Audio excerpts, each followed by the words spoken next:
रात का सन्नाटा था। हवा में सीलन थी और दूर से झिंगरों की आवाज आ रही थी।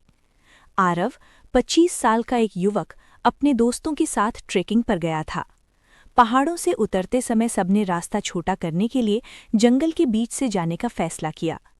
शुरुआत में सब हंसते मुस्कुराते आगे बढ़ते रहे, पर जैसे जैसे सूरज ढलने लगा चारों तरफ अंधेरा छाने लगा। भाई, जीपीएस सिग्नल चला गया, एक दोस्त ने मोबाइल देखकर कहा। आरव ने हंसते हुए जवाब दिया, अरे कुछ नहीं होगा, जंगल छोटा है, निकल जाएंगे।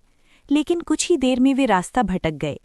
पेड़ों की घनी छांव और चारों ओर एक जैसे झाड़ झंखाड़, सब कुछ एक जैसा दिख रहा था। धीरे धीरे घबराहट बढ़ने लगी। 1 घंटे बाद जब उन्होंने देखा कि वे बार बार एक ही जगह आ रहे हैं, तो सबको समझ आ गया, वे भटक गए हैं।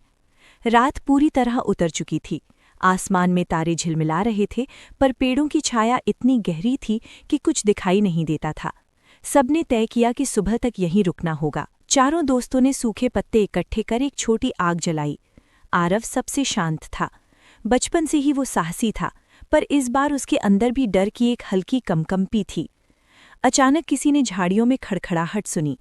सबने टॉर्च उस ओर फेंकी, कुछ नहीं दिखा।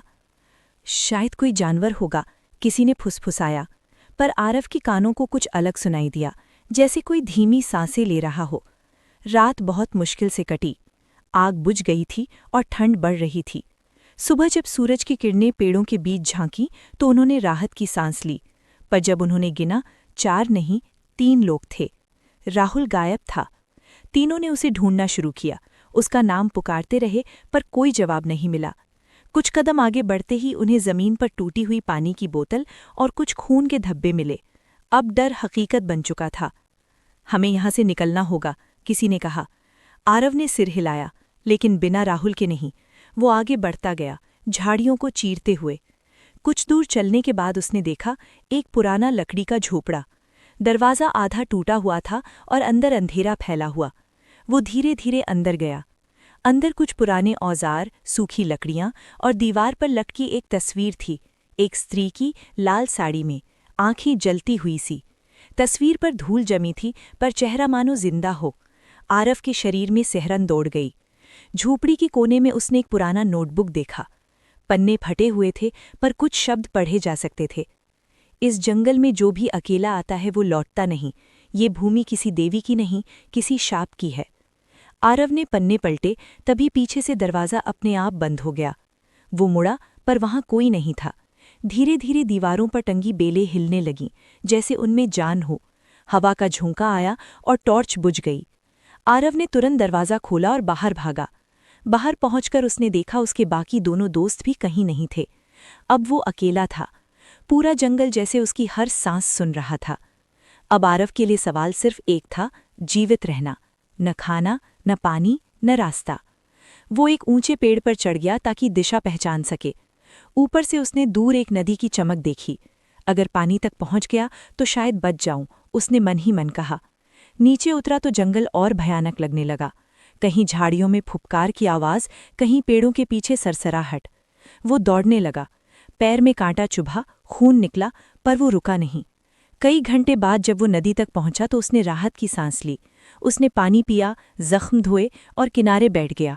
लेकिन तभी नदी के उस पार उसे कुछ हिलता दिखाई दिया। मानव जैसा आकार, पर पूरी तरह काला, आंखें जलती हुई सी। आरव पीछे हटने लगा, पर पैर फिसल गया और वो नदी में गिर पड़ा। तेज धारा ने उसे बहा दिया। वो कई बार ऊपर आया, नीचे गया, आखिर एक पत्थर पकड़कर किनारे पहुंचा। जब आंखें खुलीं तो शाम हो चुकी थी। वो किसी नए इलाके में था, जहां पेड़ और भी घने और आवाज़ें और भी रहस्यमयी थीं। अचानक उसके पीछे किसी ने धीमी आवाज़ में कहा, तू यहाँ क्यों आया है? आरव ने मुड़कर देखा। एक बूढ़ी औरत खड़ी थी, झुकी हुई, हाथ में दिया। उसने कहा, ये जंगल जिंदा है बच्चा, जो डर गया वो मर गया। आरव ने कांपते हुए पूछा, आप कौन हैं? वो मुस्कुराई, मैं इस जंगल की आत्मा हूँ। बचना है तो जंगल की इज्जत करना सीख। इतना कहकर वो गायब हो गई। आरव को अब समझ आने लगा कि ये जगह सिर्फ जमीन नहीं, एक चेतना है। उसने तय किया कि अब वो भागेगा नहीं, बल्कि जंगल के नियमों को मानेगा। उसने पेड़ों से फल तोड़े, पत्तों से बर्तन बनाए और आग जलाना सीखा। दिन बीतते गए, डर धीरे धीरे आत्मविश्वास में बदल गया। अब वो जंगल से लड़ नहीं रहा था, उसके साथ जीना सीख रहा था। एक रात उसने देखा कि वही बूढ़ी औरत सपने में आई और बोली, अब तू जंगल का हिस्सा बन चुका है। सुबह सूरज की पहली किरण के साथ तेरा रास्ता मिलेगा। सुबह जब सूरज उगा तो आरव ने पहली बार किसी दिशा में हल्की रोशनी देखी, जैसे किसी गांव का संकेत। वो उस दिशा में बढ़ने लगा। घंटों चलने के बाद उसे एक पगडंडी मिली जिस पर इंसानों के पैर के निशान थे। वो दौड़ पड़ा। थोड़ी दूर पर एक वन विभाग की चौकी थी। वहां के लोगों ने उसे देखकर पहचान लिया। अरे, यही तो वो लड़का है जो 3 दिन पहले लापता हुआ था। आरव को अस्पताल ले जाया गया। वो बच गया, लेकिन उसके दोस्त कोई नहीं मिला। कुछ हफ्तों बाद जब वो ठीक हुआ, उसने जंगल के बारे में अधिकारियों को बताया, पर सबने कहा कि वहां कोई बूढ़ी औरत नहीं रहती, वहां तो कोई बस्ती ही नहीं है। आरव मुस्कुराया। उसे अब समझ आ गया था कि वो आत्मा असली थी या जंगल की देवी की चेतना। उसने आखिरी बार उस जंगल की दिशा में झुककर प्रणाम किया और कहा, तूने मुझे डरना नहीं, जीना सिखाया। धन्यवाद। सालों बाद आरव ने अपनी जिंदगी को बदल दिया।